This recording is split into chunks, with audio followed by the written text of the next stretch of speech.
Hi, welcome back to the Vulgar Skill. I'm Ryan Neal. Today we'll be discussing our next rule of the Montante, which is surrounded in front and behind in a somewhat narrow street. We'll be learning our first cuts of the Montante and how to employ the weapon with cuts and thrusts as we turn. While it lacks the flashy dynamism and spinning cuts, like big spinning cuts of the later rules, I hope you will find this an interesting and fun rule to practice.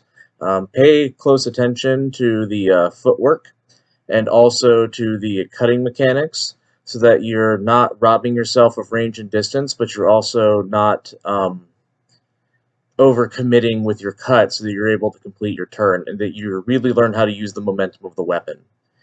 Um, let's go ahead and get into it, and I hope you enjoy. Thank you. Go ahead and take your Montante grip and imagine that there are walls on either side of us. Not quite as narrow as very narrow street, but the walls do come into play here.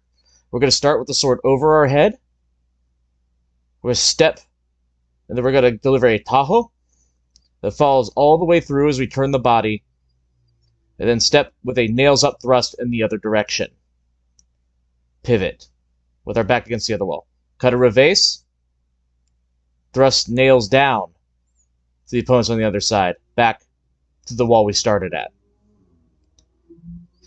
We keep the sword above our head each time because Godinho says if there was enough room to cut across the body, we'd do the regular surrounded roll, not this one. Step, cut tajo, thrust nails up.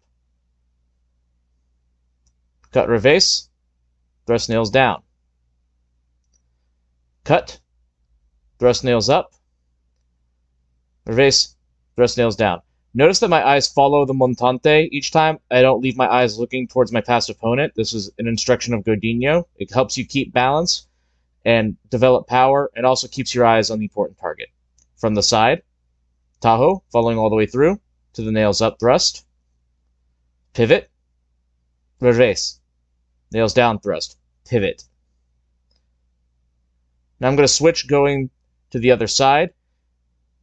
Ordinarily, you would just cut in one direction and thrust in one direction. So your cuts would all go to the same side and your thrusts would all go to the other side. But I showed how you can pivot, even though it's not explicitly in the rule. Plus, it also keeps me on camera so that you can get more of a side view and see what's going on.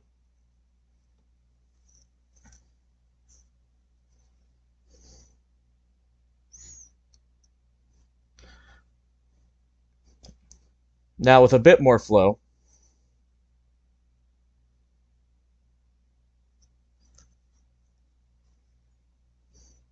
you can go into the other direction so you can get a better view.